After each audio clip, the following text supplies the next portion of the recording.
दोस्तों, मनीष कश्यप ने जब से भारतीय जनता पार्टी ज्वाइन की है और जब से चुनाव लड़ने से इनकार किया है, तब से सिर्फ लोगों के मन में एक ही ख्याल चल रहे हैं और साथ साथ लोग यही कह रहे हैं कि मनीष कश्यप नीतीश कुमार से बड़ा पलटू मार है।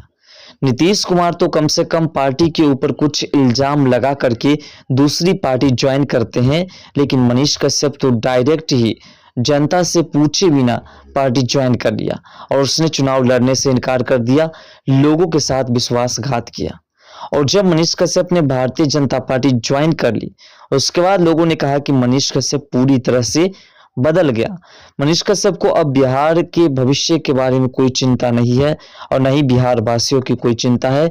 जिन बिहार वासियों ने मनीष कश्यप की जेल में रहते हुए जो हेल्प की और जो जेल से निकलने के बाद मनीष कश्यप के साथ खड़े हुए, उस व्यक्ति के बारे में मनीष कश्यप के मन में किसी प्रकार की कोई भावनाएं नहीं है, ऐसा लोगों का कहना है। तो दोस्तों, आज बिहार के अंदर जो पुल गिरने का सिलसिला चला था और उसको लेकर के मनीष कश्यप ने जो पटना हाई कोर्ट में पीआईएल दर्ज की थी, आज उस पीआईएल का पूरा परिणाम सामने आ चुका है। बिहार में 17 दिन के भीतर एक के बाद एक 12 पुल गिरे थे। ये बात आपको भली भांति पता होगा। लगातार पुल गिरने की घटना सामने आने के बाद जब मनीष कश्यप ने पटना हाईकोर्ट में जाकर के पीआईएल दर्ज की, तो कुछ समय बाद उसी को लेकर के तुरंत ही बिहार के अंदर 15 इंजीनियर को सस्पेंड कर दिया गया। ये वही इंजीनियर थे जो उन पुल में काम करवा रहे थे। उसके बाद मनीष कश्यप के पीआईएल जो है रंग ला दिए।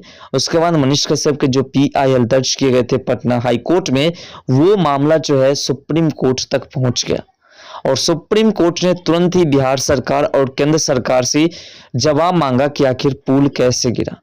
साथ साथ ईडी और सीबीआई द्वारा पुल गिराने वाले इंजीनियर के घर पर छापा मारना शुरू कर दिया। साथ साथ एसपी सिंगला कंपनी जिसने पुल का टेंडर लिया था, उस एसपी सिंगला कंपनी के ऊपर भी दबाव काफी अधिक तक बढ़ चुका है। बिहार सरकार और केंद्र सरकार को सूचित किया गया कि जितनी जल्द हो सके आप पूरी तरह से इन तमाम जितने भी पुल गिरे हैं उसको सही और सुरक्षित तरीके से मजबूती के साथ तैयार करवाएं। इस पर बिहार सरकार ने भी मांग की है कि हमें प्रोडक्शन की जरूरत है, हमें उच्च गुणवत्ता की जांच करने की मशीन चाहिए, साथ साथ इसके लिए हमें वो सारी व्यवस्थाएं चाहिए जिससे कि इसकी निरीक्षण भी की जा सके और साथ साथ इसकी गुणवत्ता की जांच भी की जा सके। तो सुप्रीम कोर्ट से ये मुहैया कराने के लिए नीतीश कुमार जी के द्वारा अपील की गई है केंद्र सरकार से, लेकिन यहाँ सुप्रीम कोर्ट द्वारा केंद्र सरकार और स्टेट सरकार दोनों को जो है नोटिस भेजा है और नोटिस में पूरी स्पष्ट तौर पर ये साबित करने के लिए कहा है कि आखिर पुल क्यों गिर रहे हैं और पुल गिर रहे हैं तो उस पर किस पर कार्रवाई होनी चाहिए। बिहार में जो 17 दिन के भीतर लगभग 12 पुल गिरे थे, उस मामले को लेकर के सरकार ने बड़ी कार्रवाई की थी। लगातार पुल गिरने की घटना सामने आने के बाद जब मनीष कश्यप ने पीआईएल दर्ज किया था तो 15 इंजीनियर को सस्पेंड कर दिया गया था। नीतीश कुमार की अगुवाई वाली राज्य सरकार ने नए पुलों के पुनर्निर्माण की भी आदेश दिया है। अब जो है सारे के सारे पुल जो है शुरू हो जाएंगे फिर से बनना। राज्य जल संसाधन विभाग के अतिरिक्त मुख्य सचिव चैतन्य प्रसाद ने मीडिया से बात करते हुए कहा कि 9 पुलों की क्षतिग्रस्त होने की सूचना मिली थी। इनमें से 6 बहुत पुराने हैं, 3 अन्य निर्माणाधीन हैं।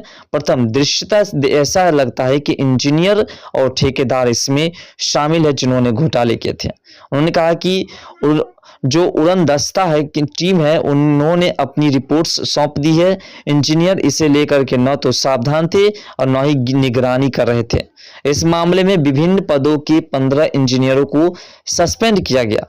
तो कुल मिलाकर के जो लोग कहते हैं कि मनीष कश्यप को बिहार के बारे में किसी प्रकार की कोई ध्यान नहीं है, जो लोग कहते हैं कि मनीष कश्यप पहले बिहार में रिपोर्टिंग करते हुए उन सभी क्षेत्र में पहुंचते थे और जिन क्षेत्र में कुछ भी कमियां महसूस होती थी, किसी क्षेत्र में अगर सही तरीके से कोई काम नहीं होता था, किसी क्षेत्र में अगर इंफ्रास्ट्रक्चर की जो काम होती है उसमें किसी प्रकार की कोई दिक्कत होती थी, कहीं पे इंजीनियर द्वारा किसी काम को किया जाता था और उसमें मिस्टेक होता था, कहीं नाले जो है सड़क से ऊंचे बनाए जाते थे, तो उन सभी बातों को लेकर के मनीष कश्यप उसी समय उसकी रिलाई करना शुरू कर देते थे। लेकिन अब मनीष कश्यप वैसे रिलाई नहीं करते हैं, ऐसा उनके ऊपर आरोप लगता है। तो सबसे पहली बात, मनीष कश्यप ने जिसको लेकर के आवाज़ उठाना शुरू किया था, सबसे पहले मनीष कश्यप की उन्हीं आवाज़ों को दबाने के लिए मनीष कश्यप को 9 महीने तक जेल के अंदर रखा गया। साथ मनीष कश्यप के ऊपर देशद्रोही वाला मुकदमा भी दर्ज किया गया था। तो ऐसे में मनीष कश्यप के अंदर आज भी खौफ है कि कहीं ऐसा ना हो कि फिर हमें लंबे समय के लिए जेल के अंदर रहना पड़े। लेकिन फिर भी वो आवाज़ उठाते हैं क्योंकि मनीष कश्यप ने पार्टी ज्वाइन की, और जब उन्होंने पार्टी ज्वाइन की तो उससे उम्मीद है कि पार्टी द्वारा हमें प्रोडक्शन मिलेगा, पार्टी द्वारा जो है हमें सही दिशा से और सही तरीके से हमें जांच करने की और तमाम तरह की बातें उठाने की पूरी परमिशन मिलेगी। साथ साथ अतिरिक्त मुख्य सचिव और चैतन्य प्रसाद जो थे, उन्होंने जो पुल को लेकर कहा था उस पर भी मनीष कश्यप ने साफ तौर पर कह दिया है कि बिहार में किसी भी व्यक्ति द्वारा अगर हमारे ऊपर कोई एलिगेशन भी लगाते हैं तो हम उसके उन बातों पर, उनके एलिगेशन पर ध्यान नहीं देंगे, लेकिन बिहार के अंदर अगर भ्रष्टाचार होगा तो हम उनके खिलाफ लड़ेंगे और अब जो है हम कानून का सहारा तुरंत लेंगे। इसलिए मनीष कश्यप जो है अब डायरेक्ट उनसे बहसबाजी ना करके, किसी भ्रष्टाचारी से बहसबाजी ना करके डायरेक्ट कोर्ट का रुख देखते हैं, और इसलिए मनीष कश्यप ने पुल गिरने के सिलसिले को लेकर के कोर्ट पहुंचने का काम किया। लेकिन कोर्ट जब मनीष कश्यप ने पीआईएल दर्ज किया उसके बाद जो उसके आगे का सिलसिला है, जब उसमें 15 इंजीनियर को सस्पेंड किया गया, तो इसके अलावा राज्य पुल निर्माण निगम से जल्द रख रखाव और मरम्मत का अनुरोध किया गया। ठेकेदार मातेश्वरी कंस्ट्रक्शन इसका खर्च वहन करेगा और इसमें शामिल लोगों के खिलाफ सख्त कार्रवाई की जाएगी, ऐसा फिर से आरोप कहा गया है। मनीष कश्यप ने साफ तौर पर बिहार सरकार से अपील की है और शासन पटना हाई कोर्ट से अपील की है कि जो भी लोग इसमें दोषी है, जिन लोगों की वजह से ये सारे के सारे पुल गिरे हैं, उन सभी के ऊपर कार्रवाई होनी चाहिए। और सिर्फ 15 जो है इंजीनियर को सस्पेंड करने से इस मामले में किसी प्रकार की कोई सलूशन नहीं निकलने वाली है, बल्कि जो कंपनी है, जिस कंपनी ने इसका जिम्मा लिया है, जिस कंपनी ने इसके ठेकेदारी ली है, उस कंपनी को पुनः दोबारा किसी प्रकार की कोई राशि आवंटित नहीं की जाएगी, बल्कि दोबारा उसी बजट में उस पुल को फिर से तैयार करना होगा और इसमें सरकार उसके किसी भी तरीके से आर्थिक मदद नहीं करेंगे। तो मीडिया से बात करते हुए ग्रामीण कार्य विभाग के additional chief secretary Deepak Singh ने कहा कि अब 3 पुलों के क्षतिग्रस्त होने की सूचना मिली है। 18 जून को अररिया में बखरा नदी पर सबसे पहले नुकसान की सूचना मिली थी।